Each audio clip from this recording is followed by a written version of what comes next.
उनके हिसाब से अनिरुद्ध के हार्ट में मैसिव ब्लॉकेज है।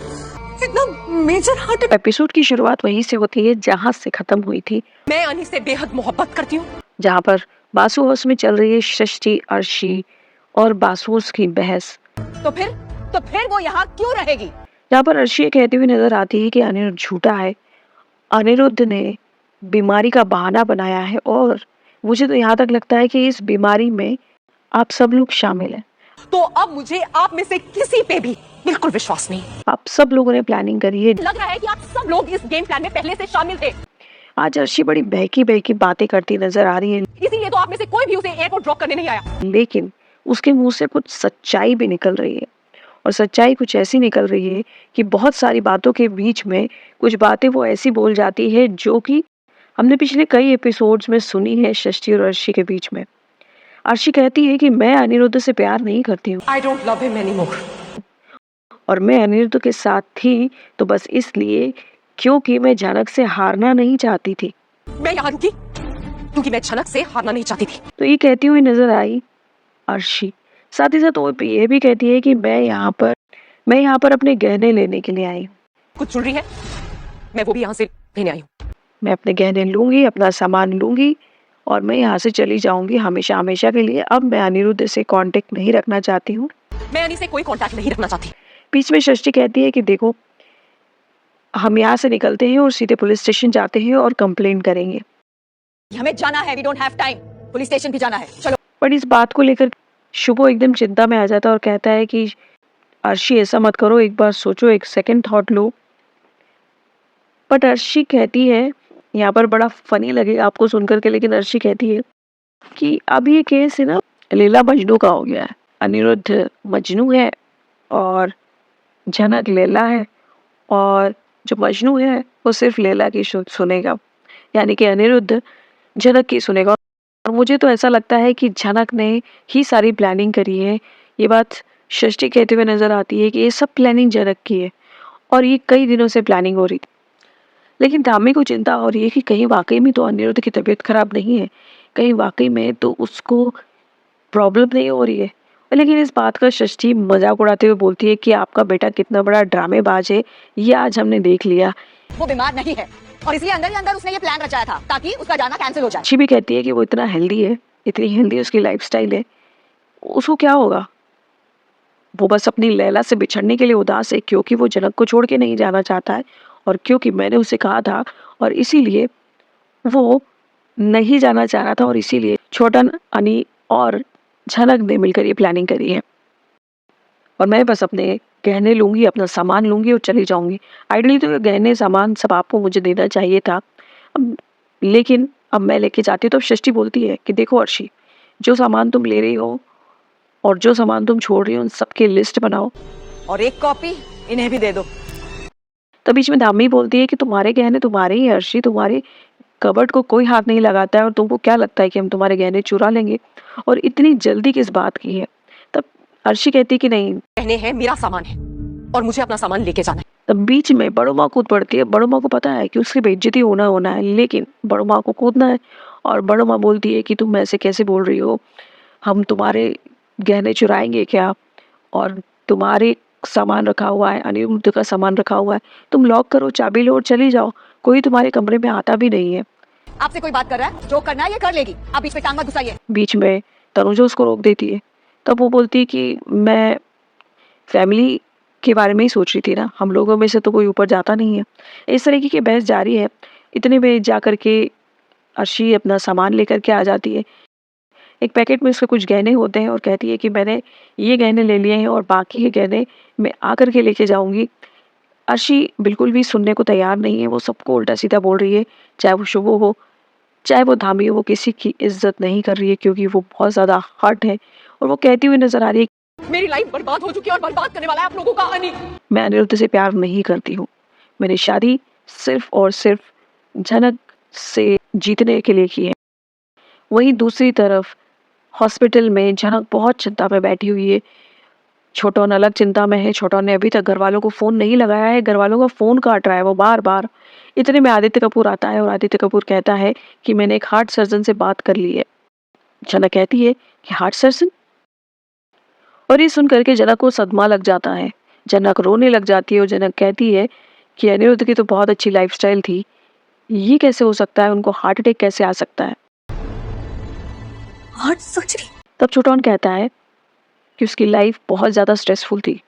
कुछ दिनों से तो वो ना किसी से बात कर रहा था, ना किसी से कुछ बोल रहा था, ना ढंग से खा रहा था, और जिम की बात तो छोड़ दो, और इसीलिए ये हुआ है।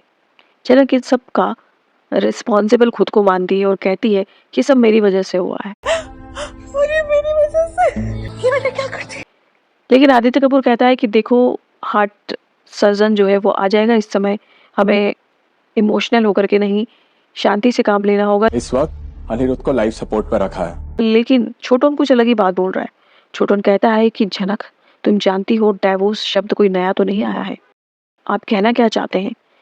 अर्शी अगर अनिरुद्ध के साथ नहीं रहना चाहती है तो वो डाइवोर्स ले सकती है और फिर तुम दोनों खुशी खुशी साथ में रह सकते हो। अर्शी अनिरुद्ध के साथ नहीं रहना चाहेगी तो वो उसे डिवोर्स दे देगा। और इस बात की सहमति आदित्य देते हुए नजर आता है, क्योंकि अब आदित्य को समझ में आ चुका है जनक के साथ में लगाव का मतलब है कि कुछ नहीं हो सकता है इसका, क्योंकि वो इतना डीपली डाउन अनिरुद्ध से वो प्यार करती है। लेकिन इतने में डॉक्टर आ जाता है और डॉक्टर आपस में डिस्कस कर रहे होते हैं, क्योंकि अभी अनिरुद्ध को लाइफ सपोर्ट पर रखा गया है।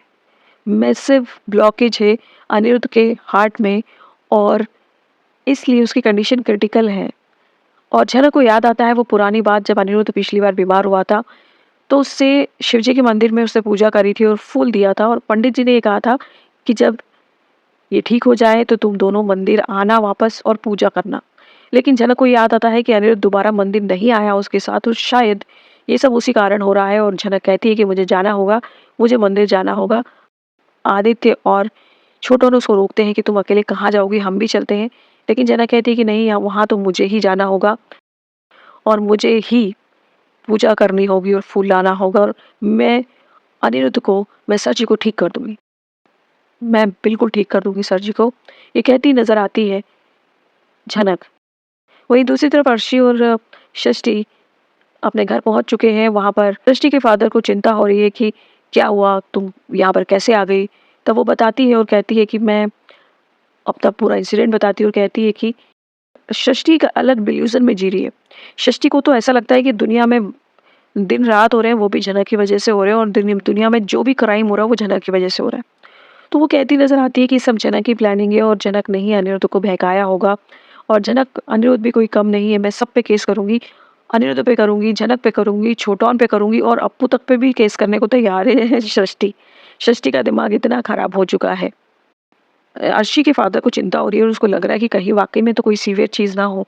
तुम लोगों ने फोन पे बात करी या नहीं करी, क्या हुआ है, अनिरुद्ध कहाँ है? लेकिन छोटन ने सभी से बात करने से इनकार कर दिया, लेकिन करना चाहिए था, उसको स्थिति परिस्थिति बतानी चाहिए थी। एटलीस्ट माँ बाप को, परिवार को हक बनता है और पता चलना चाहिए कि बच्चे के साथ क्या हो रहा है। कल के दिन अगर कुछ गलत हो गया तो वो सब छोटन पे जाएगा।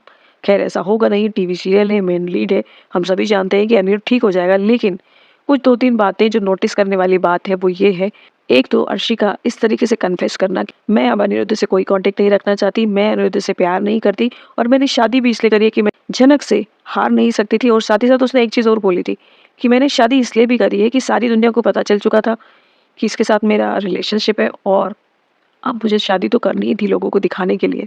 साथ ही साथ सृष्टि एक चीज़ और बोलती नजर आती है कि अर्शी तुम्हें कितने बड़े बड़े घरों के रिश्ते में लेके आई थी, रईसों के खानदान के रिश्ते में लेके आई थी, लेकिन तुम भी किन लोगों के चक्कर में पड़ गई जो नए नए रईस बने हुए थे।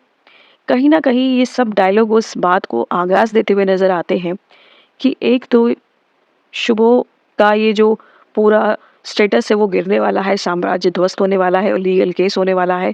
उनका घर बंगला जो है वो कहीं ना कहीं वो सब लॉलन के पास जाने वाला है, तो बेसिकली गरीब होने वाले हैं। दूसरा, जनक अब उनकी लाइफ में आने वाली है और अर्शी पीछे हटेगी। कहीं ना कहीं अर्शी बाद में जरूर आएगी, ट्रायंगल जब क्रिएट होगा, लेकिन फिलहाल अर्शी को हटा करके जनक को फिल्म में लेके आने की कोशिश की जा रही है। और यही सब हो रहा है क्योंकि अर्शी बार बार ये कहती नजर आ रही है कि मैं अनीस से प्यार नहीं करती, मैंने अनीस से शादी अपने मतलब के लिए करी है। वही उसको ये भूल चुकी है कि अनी ने उसकी कितनी सेवा करी थी जब वो बीमार थी, उसको चलाने के लिए उसने कितना कोशिश करी थी, इवन उसको जनक को हरा के उसको जिताने के लिए भी कितनी कोशिश करी थी। लेकिन षष्ठी को ये सब याद नहीं है। हाँ, अनिरुद्ध की भी गलती और इसीलिए कहीं ना कहीं कि भरोसा होना चाहिए, अर्शी को उस पर नहीं हुआ है। फिर छोटू अब घर वालों को बताएगा और घर वाले सब हॉस्पिटल आएंगे। सारा बासु परिवार हॉस्पिटल में होगा। षष्ठी और अर्शी भी आएंगे वहाँ पर और झनक फूल लेके आएगी और जो माता के त्रिशूल वाला सीन है वो दिखाई देगा, क्योंकि तनुजा और विपाशा रोकेंगे, लेकिन अब की बार झनक नहीं रुकने वाली है, किसी की नहीं सुनेगी, वो सीधे त्रिशूल मारने वाली है। नवरात्रि शुरू हो गई है कल से और ये काफ़ी अच्छा मूव लिया है जनक के राइटर्स ने कि सीधे हमारी जो आस्था है माँ दुर्गा उसके साथ कनेक्ट कर दिया और जनक को साक्षात माँ दुर्गा बता दिया। हॉस्पिटल में इतना बड़ा त्रिशूल रखा गया है, practically it is not possible, लेकिन ये सीरियल है, कुछ भी हो सकता है। आने वाले दिनों में जनक और अनिरुद्ध साथ होंगे। अनिरुद्ध जनक से गुस्सा रहेगा, जनक उसकी सेवा करेगी और जनक वापस back to the Basu house की जो मैड होती है ना वही बन के रह जाएगी।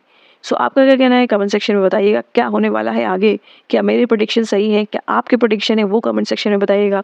वीडियो अच्छा लगा हो तो लाइक कर दीजिएगा, चैनल अभी तक सब्सक्राइब नहीं किया हो तो प्लीज़ सब्सक्राइब कर दीजिएगा। Thank you for watching.